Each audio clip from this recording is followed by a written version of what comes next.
Este programa, Café con Fernet, este es el programa número 14 de este 6 de junio, son las 10:10 de la mañana. Y bueno, vamos a arrancar esta segunda hora del programa con el micro ambiente entero, que generalmente lo conduce Caro Graf, que ya está en el piso, con un invitado especial que ha venido hoy a visitarnos. ¿Cómo te va, Caro? Buen día, muy bien, muy bien. Bueno, ayer fue el Día del Ambiente, por eso vamos a hacer un micro largo y especial, porque tenemos varios temas para tratar que tienen que ver con el ambiente. Uno de los hechos más importantes y destacados de la semana pasada tuvo que ver la distribución de las semillas, que fueron semillas que ha enviado el INTA a través del Ministerio de Agricultura y Ganadería de la provincia, distribuidas por las municipalidades. Quiero aclarar esto porque es importante destacar que para tener acceso a ese kit de semillas había que anotarse en una campaña que se realizó allá por el mes de marzo, abril, y después, bueno, el ministerio hizo los kits y los mandó para que nosotros los entregáramos. De todas formas, quiero aclarar que nosotros también hicimos gestiones directas con el INTA y conseguimos una remesa a granel que la estuvimos organizando y bueno, hemos estado distribuyendo. Lo positivo es que más de 500 familias de Saldán han retirado su kit y van a desarrollar huertas familiares. Y eso me parece que es un dato muy destacable y muy promisorio para el futuro. Alentador. Muy alentador. Sí, yo esa aclaración también quería reforzarla porque hay muchas personas que dicen, uy, pero yo me anoté y no lo pude retirar. Que esto desde Nación, que se organizó en una primera instancia a través de anotarse por internet, se organiza por municipios, ¿no? Entonces cada uno tiene que ir a buscar en su municipio, si es que se anotó previamente, el kit que le corresponde. Nosotros aquí desde Saldán hemos gestionado lo que correspondía en nuestro municipio a los vecinos de Saldán. Claro, incluso el INTA, el ministerio mandó un padrón, que es con el que hemos estado trabajando estos días, con quienes recibían las semillas. Y aquellas personas que se habían anotado, o sea, previamente, pero que no se habían anotado en el ministerio, bueno, también estamos tratando de hacerles llegar un kit de semillas. Este lunes, quiero aclarar, para aquellos que no pudieron venir la semana pasada, vamos a estar entregando el lunes, hasta el lunes vamos a entregar, entre las 10 de la mañana y las 2 de la tarde en la Casa de la Cultura. Así es. Y también contarles de que desde la municipalidad estamos haciendo un trabajo de empadronamiento de nuestras huertas, ¿no? Aprovechando este momento en que tenemos la disponibilidad de semillas para entregar, les hemos armado un pequeño cuestionario que está circulando por WhatsApp para aquellos que retiran su kit, que para nosotros es muy importante que ustedes puedan completar con la mayor cantidad de detalle posible y acercarlo a través del mismo WhatsApp o por mail para que nosotros podamos desde Ambiente armar un padrón de las huertas que tenemos y en la medida que la cuarentena vaya cesando y podamos volver a las actividades sociales, poder hacer el trabajo de seguimiento, acompañamiento y asesoramiento de estas huertas desde el programa que estamos creando desde Ambiente, ¿no? Totalmente. ¿Cuáles son las semillas que estaban incluidas en este kit? En el kit de Nación teníamos zanahoria, cebolla, lechuga, rabanitos perejil y perejil. Sí, eran 5 especies. Bien. Eran 5 especies las que tenemos nosotros a granel.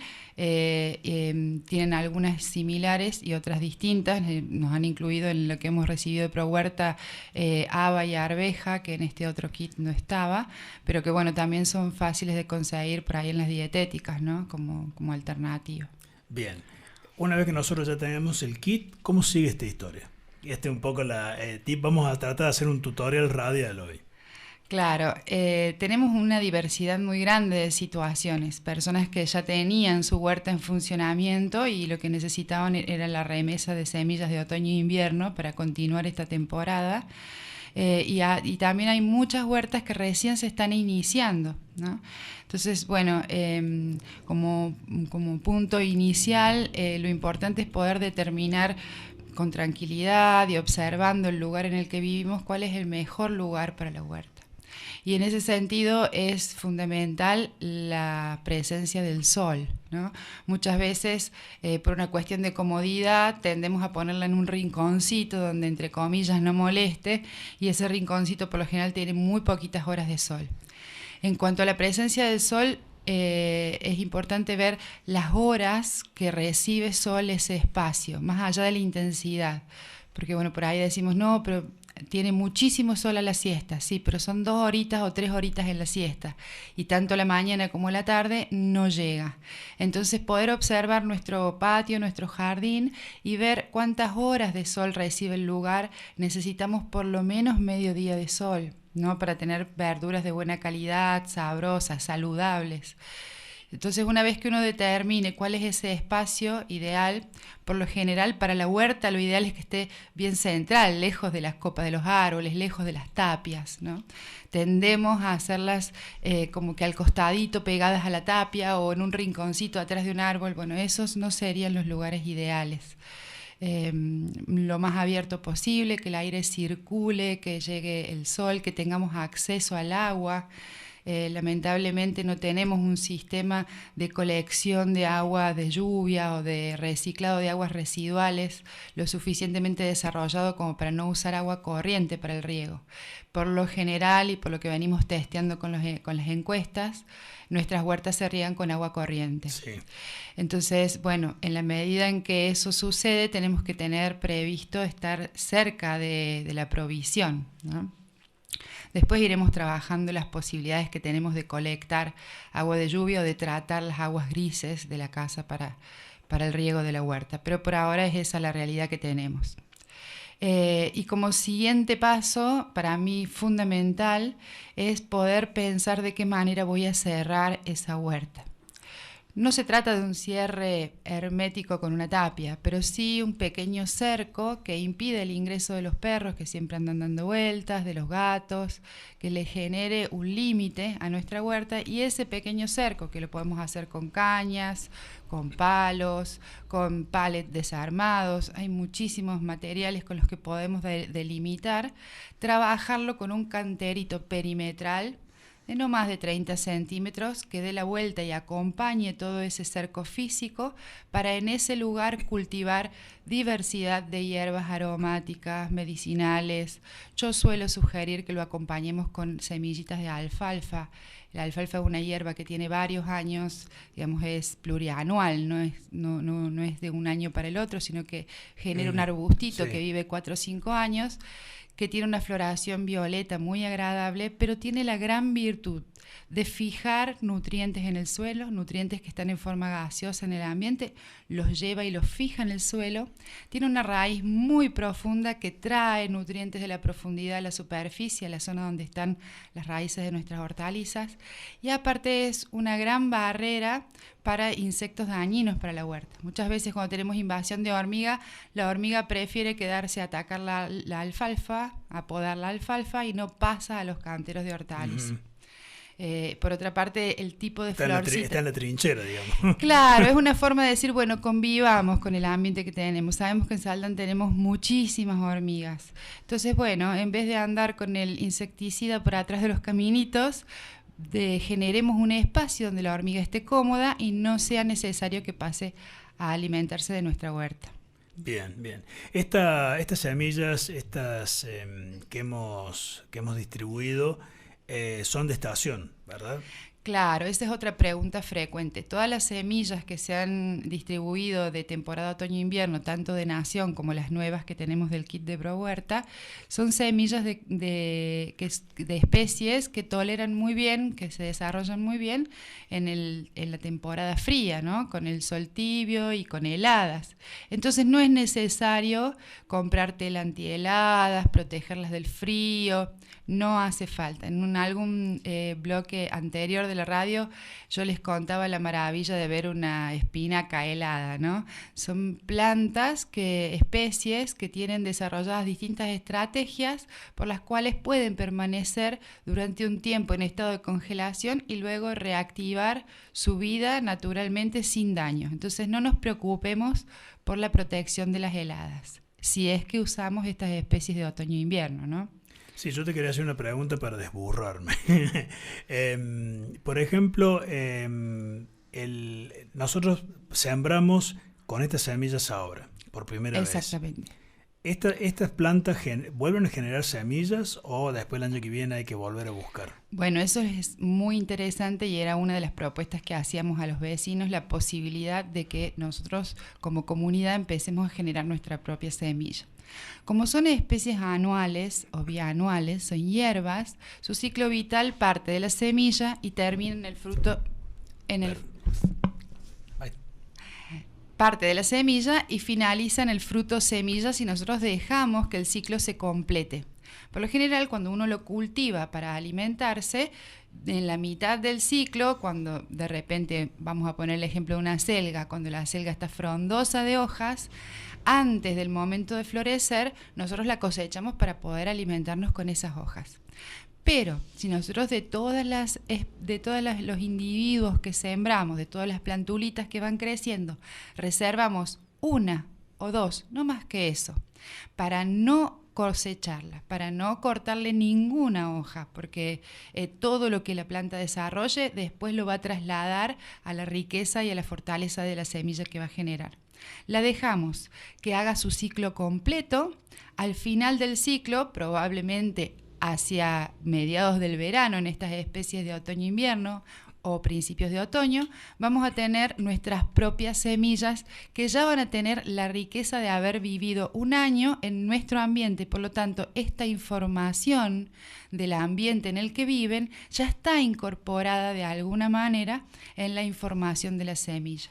Y es así que el siguiente otoño-invierno, sembrando esta semilla, vamos a tener muchísimos mejores resultados que en esta primera instancia. Bien. Bueno, acá el invitado que tenemos hoy es Pedro Aubone, que ya le damos la bienvenida. ¿Cómo te va, Pedro? Hola, Jordán. Bien. Gracias por la invitación. No, por favor. Bueno, Pedro, le quiero contar que es un joven. ¿Cuántos años tenés? 25. 25. Una de las cosas que a mí me llamó mucho la atención también con las personas que nos estuvimos entrevistando esta semana, que hay mucha gente joven que está intentando desarrollar la horticultura, y me parece que eso también es muy promisorio. Bueno, y Pedro está en un nivel un poco más avanzado. No sos un principiante, pero estás desarrollando tu huerta, ¿verdad? Sí. Contanos un poquito cómo es la experiencia. Y la experiencia es transformadora. El año pasado empecé, bueno, mi mamá siempre cultivó, pero no, digamos, en gran cantidad o una cantidad mayor de lo que sacábamos. Un par de acelga, tenemos compost en casa. Y bueno, yo creo que todo nace a partir de una duda o de una pregunta sobre cómo quiere vivir. Y bueno, leyendo un libro sobre alimentación consciente, sobre el sistema alimentario, digamos, en el que estamos insertos todos. Bueno, había un capítulo sobre las verduras, sobre los agrotóxicos y bueno, me di con que tenía las herramientas para empezar una huerta y que se puede empezar con muy poco, digamos. Todas las personas que recibieron el kit. Es un trabajo difícil, es un trabajo largo, pero se puede empezar con lo que uno tiene a mano y si no, los vecinos ayudan. Bueno, empecé el año pasado con un viejo manual del INTA en un PDF en la notebook, quedaban semillas en una bolsa del programa de Pro Huerta, y empecé en marzo del año pasado a armar los canteros. Me salieron re mal, no tenía asada, trabajaba, bueno, gastaba horas y horas haciendo los canteros y es tan generosa la naturaleza que que las plantas crecen. O sea, a veces uno no lo arma como está en el manual o se les pasan cosas y crecen. Me acuerdo del primer cantero que hice, asocié acelga con rabanito, con remolacha, ¿no?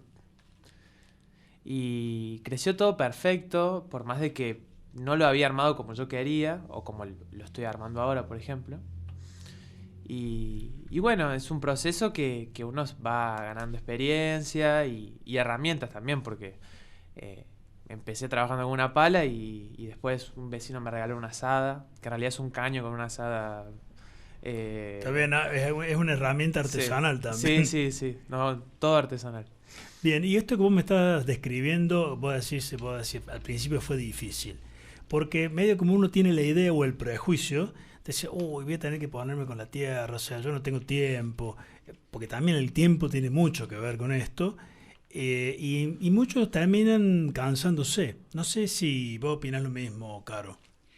Sí, yo mientras él hablaba pensaba en los procesos que cada uno hace para iniciar, que es importante tomárselo con calma, ¿no? De decir, bueno, hoy hago este poquito, mañana hago este otro poquito, poder ir despacio para no agotarse y para disfrutar cada paso, que de eso se trata. Y vos, Pedro, hiciste lo que es, arrancaste en marzo del año pasado, hiciste las de la estación del año pasado y después continuaste con la temporada primavera-verano. Sí. ¿Sí? ¿Qué has cosechado? Un montón de cosas, te digo. En otoño-invierno, bueno, rabanito, acelga, remolacha, zanahoria, arveja. Las arvejas tienen otro gusto. ¿Tienen gusto a arveja? Es increíble, tienen otro gusto. La lata no arranca al lado de lo que son las arvejas de huerta. Y otra sustancia, ¿no? Cuando uno come una cucharada de arvejas de la huerta, uno siente una satisfacción como que es suficiente. Uno de lata puede comerse 2 latas y siente que no comió nada, ¿no? Sí, yo siempre cuento la anécdota que el año pasado, este verano me invitó a cenar Alejandra Acosta en su casa y me dio un tomate con gusto a tomate. Sí, es increíble. De la huerta. Sí, Entonces, ni hablar de la lechuga, por ejemplo. Que uno compra a veces la lechuga en la verdulería y vienen otro color, otro sabor. Bueno, hay tantas diferencias entre lo que nosotros consumimos diariamente y lo que nos puede ofrecer la tierra. Y como decís vos, hay que tomárselo con paciencia y disfrute, pero no trabajando nomás. Y hasta podría decir, entre comillas, de trabajar. Hasta trabajar 1 o 2 horas por día como mucho. Podemos sacar un montón de lo que tengamos. Pero además esto es una actividad desestresante para aquellos que vivimos acelerados. Me parece, yo lo he experimentado con el tema del trabajo de poda, de árboles, plantación, etcétera, y realmente es un trabajo que te desestresa, sin sacarte de contexto, pero te desestresa y te brinda una actitud proactiva y positiva, ¿sí? Tiene una magia muy particular que es cuando uno se pone a trabajar en la tierra. Pedro, te debe haber pasado muchas veces. Cuando uno se pone a trabajar en la tierra no puede pensar en otra cosa. En esto Sí. que nosotros estamos todo el tiempo pensando qué es lo que nos estresa, uno pone las manos en la azada o las manos en la tierra y no puede pensar en otra cosa. Entonces empieza a suceder una magia distinta, ¿no? En nuestra forma de vincularnos. Tal cual. Les propongo que hagamos un pequeño receso recreo, vamos a escuchar música y después continuamos. Que quema de amor, te doy pan, quieres sal. Estamos con Caro Graf, la ingeniera agrónoma Caro Graf, paisajista, docente, en este micro que hemos llamado Ambiente Entero. El ambiente es todo el año, no el día del ambiente. Ayer fue el día del ambiente y para mí en realidad el trabajo del ambiente es todo el año. Y yo siempre digo a muchos, les digo, uno en ambiente hace lo que puede y hasta donde uno le dé el cuero, para decirlo en criollo. Bueno, estamos con Caro Graf y estamos con Pedro Aubone, que es un joven de acá de Saldán, que vos podríamos decir que estás en 2º grado, ¿no? De huerta. Sí, nivel intermedio. Estamos hablando sobre lo que son las huertas familiares a partir de la campaña que organizó el INTA este año, que en realidad es todos los años, pero bueno, este año fue una campaña particular porque tuvo que ver con la pandemia y tuvo que ver con la necesidad de que las familias puedan cultivar en sus casas huertas familiares. Y en algún momento, para avanzar en un tema que en algún momento lo vamos a desarrollar con mucha más profundidad, es en la soberanía alimentaria. cuál es el concepto de la soberanía alimentaria. Pero bueno, sigamos, estamos hablando con Pedro y con Caro respecto de las... ¿cómo hacer la huerta? ¿Cómo iniciarla? ¿Cómo Exactamente. iniciarla? Yo quería que Pedro les contara cómo empezó su trabajo en la tierra, cómo armó el primer cantero, cómo fue ese trabajo, que nos comparta. Bueno, para empezar, arranqué del manual del INTA que han mandado también por enlace a los que hayan buscado el kit de semillas, y tiene buena información, así que es una buena guía para arrancar a armar los canteros, a preparar la tierra. Bueno, para empezar, una vez que tengo ya delimitado qué voy a sembrar, eso lo podemos ver más adelante, armo canteros en el suelo. Hay muchas maneras de hacerlo, ¿sí? Yo lo armo al suelo porque quizás es más fácil, más rápido, pero hay formas de hacerlo más elevado para no tener que agacharse si una persona es grande. Bueno, hay montones de formas. Primero, con una azada de mano, saco todo lo que es césped, malezas, dejo limpio la tierra, sería. Una vez que tengo listo eso, bueno, antes marco los puntos, digamos, los vértices del cantero, y trabajo con pala para darle profundidad a la tierra, digamos, para que las raíces crezcan profundas y puedan absorber mejor los nutrientes. ¿Y cuánto tienes de cantero? Yo trabajo con medidas en este momento de 1 metro por 1 metro, 1 metro por 1,20. Son medidas cómodas porque permiten trabajar sobre todo el área del cantero, y también permiten que el trabajo sea más rápido. Yo en un día puedo hacer 1 o 2 canteros y no gastarme quizás 4 o 5 horas en hacer una franja enorme de tierra. Además, también para espacios chicos funciona muy bien. Bien. Claro, ahí es interesante poder dimensionar. Estamos hablando de canteros rectangulares, ¿no? Entonces, Sí. En el ancho de este cantero es interesante fijarse, según quién la va a trabajar, que con la mano llegue cómodo a trabajar hasta el centro de un lado y del otro. Claro. Entonces, por ejemplo, en las medidas en general van desde 60 centímetros, 80, 1 metro, 1 metro 20 para los que son más grandes, de brazos más largos, pero por lo general entre 80 centímetros y 1 metro es cómodo. Y de ahí yo le doy el largo que prefiero, que es lo que Pedro cuenta. Bueno, con 1 metro él anda cómodo porque puede hacer de a un cantero por día. Uh-huh. Y bueno, una vez que tengo ya trabajé con la pala, con la tierra, en el manual del INTA explican muy bien cómo trabajarla.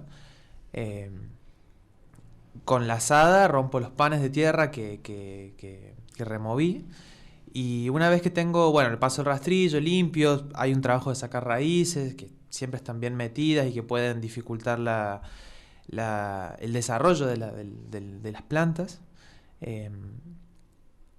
Tengo la tierra lista y preparo, digamos, el sembrado. La idea es ya tener listo o en un papel o en la cabeza qué voy a sembrar, y las distancias, que también están en los calendarios de siembra, que es muy importante tenerlo en cuenta.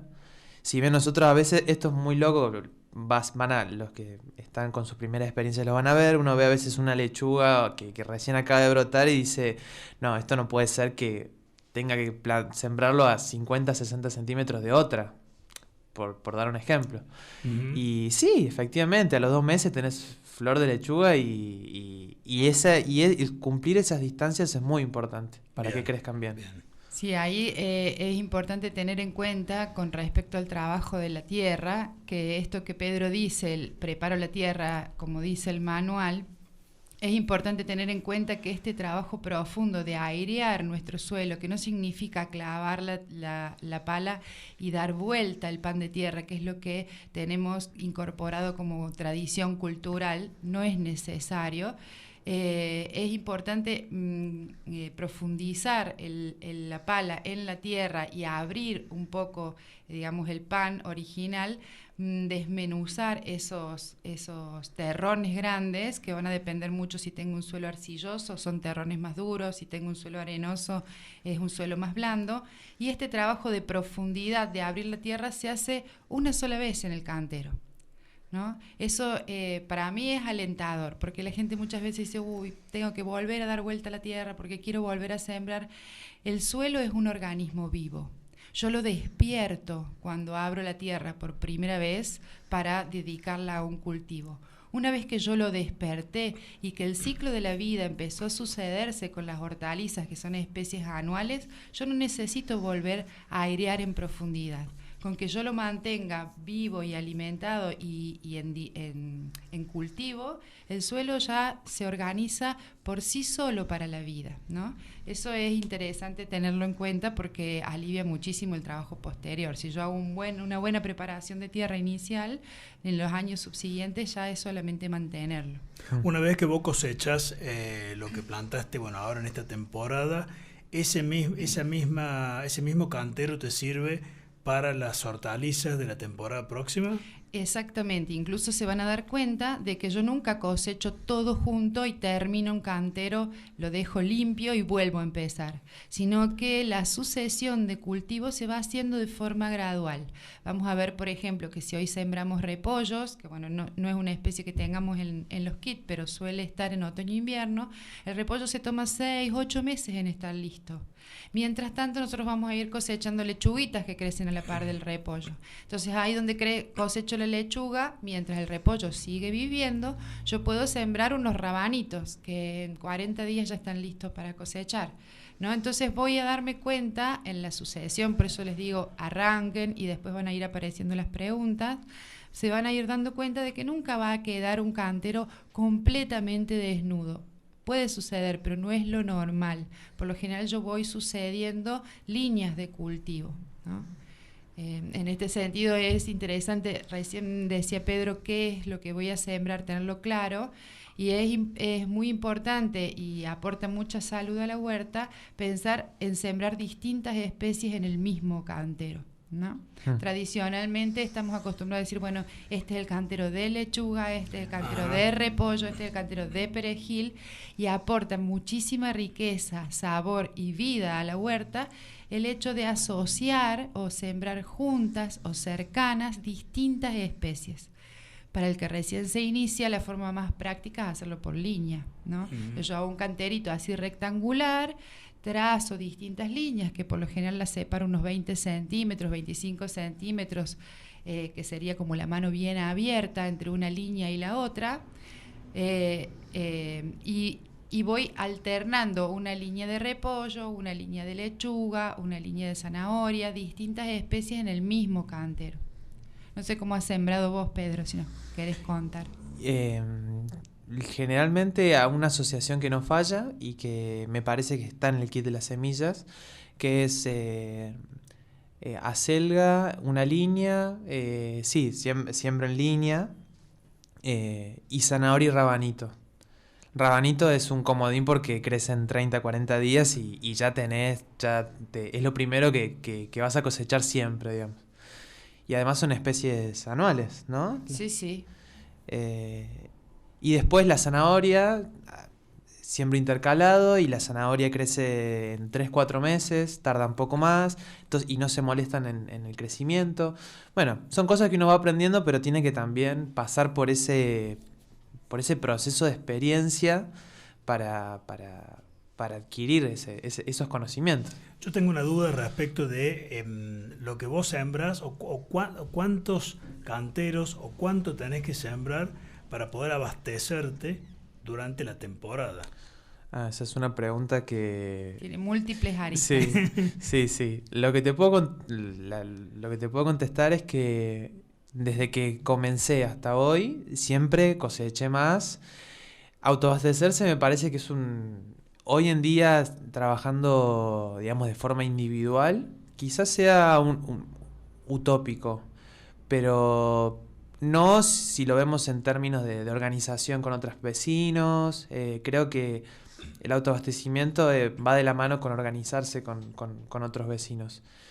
Más teniendo en cuenta que por ahí hay algunos vecinos que no tienen tanto espacio, pero que pueden aportar en una organización semillas de una sola especie, por ejemplo, que hayan cultivado. Pero sí, creo que uno va dando pasos en conocer lo que está trabajando y eso siempre va a dar más frutos, o por lo menos de mi experiencia. En ese sentido es interesante poderlo hacer gradual, porque cuánto voy a necesitar cultivar para abastecer lo que en mi familia se consume va a depender de la dieta de mi familia, cuánta verdura se consume, cuánto tiempo le puedo dedicar a la huerta. Entonces empezar modestamente con con 2 canteros, y en la medida en que yo pueda ir apropiándome del trabajo de ese espacio pequeño, ir sumando más canteros. Por eso la estrategia del cantero es práctica, porque uno va incorporando más canteros a medida que va sintiendo que los puede atender. Bueno, yo les cuento que en esta experiencia de tener contacto con los horticultores de Saldan, que muchos adquirían las semillas por primera vez. Por eso este programa les va a ser muy útil, más todas las charlas y tutoriales que nosotros hagamos. Y hay otros que no. Por ejemplo, un señor que vive en San Remo me contó dónde vive, que es una cortada muy limitada, con mucha pendiente su casa. Sin embargo, me mostró fotos debe haber tenido, no menos de 10 cajones. Qué interesante. 10 cajones, incluso algunos gomas con... Sí. Es decir, dice, mira, yo no tengo el lugar, dice, pero y me mostró un cajón de lechuga, el otro de chicoria, y así. Es decir, sí se puede hacer, y me parece que en esta época de crisis, esto nos va a servir no solamente por una cuestión económica, sino por una cuestión también de aflojarle la angustia, la incertidumbre, como hablábamos con la psicóloga más temprano, ¿sí? Sí, es interesante poder acompañar la huerta, lo hemos charlado en otros micros, porque nos enseña también a tener paciencia en los procesos, ¿no? Nosotros en esta sociedad de consumo, que estamos tan acostumbrados a comprar y resolver las cosas de forma instantánea, nos hemos desvinculado de alguna manera de lo que significan los procesos vivos, y nosotros somos un ser vivo también. Entonces todo lo que nos sucede lleva un tiempo, lleva un proceso, lleva un cuidado, y la huerta nos recuerda esos procesos vitales, porque hay que sembrar, hay que esperar, hay que cosechar, y de a poquito nos vamos volviendo a vincular con lo que son los ciclos vitales, ¿no? Bien, yo les propongo, porque se nos acaba el tiempo, les propongo que pongamos esto en suspenso hasta la semana próxima. ¿Querés venir la semana próxima, Pedro? Sí. ¿Te animás? Bueno, sí, dale, va así para poder continuar con esto. Y les propongo a la gente que nos está escuchando que manden todas las preguntas que necesiten. Nosotros las vamos a ir, la semana que viene vamos a ir contestando acá con Caro y con Pedro, que son los especialistas, los expertos. Y seguramente también estamos viendo de hacer un tutorial audiovisual, ¿sí? Sí, yo creo que eso va a ser muy útil, porque ver, aparte de escuchar, es muy enriquecedor. Y lo que sí me interesó y me parece como una idea revolucionaria para Saldan, poder en un futuro no muy lejano poder hacer intercambio de semillas, así que podamos entre nosotros autoabastecernos y poder generar, ojalá que todas las familias tengan una quinta en la casa. El gran sueño es ese, ¿no? Que cada uno pueda comprometerse, como dice Pedro, a producir semillas, aunque sea de una especie. Entonces, si yo puedo sembrar en mi cerco vivo 3 o 4 individuos de una especie para poder cosechar semillas de allí, ya vamos a tener nuestros espacios tutoriales de cómo cosechar y cuidar las semillas. Algún día podernos encontrar todos en la plaza e intercambiar nuestras propias semillas locales. Muy bien. Muchas gracias, Pedro, por venir. Gracias, Caro. Bueno, acá Pedro Aubone y Caro Graf. Estamos haciendo huertas familiares en Saldan. Por primera vez se le ha dado un impulso desde la municipalidad, y la semana próxima vamos a estar justamente en este mismo lugar, a esta misma hora, hablando sobre este tema, que es un tema que les interesa a muchas familias.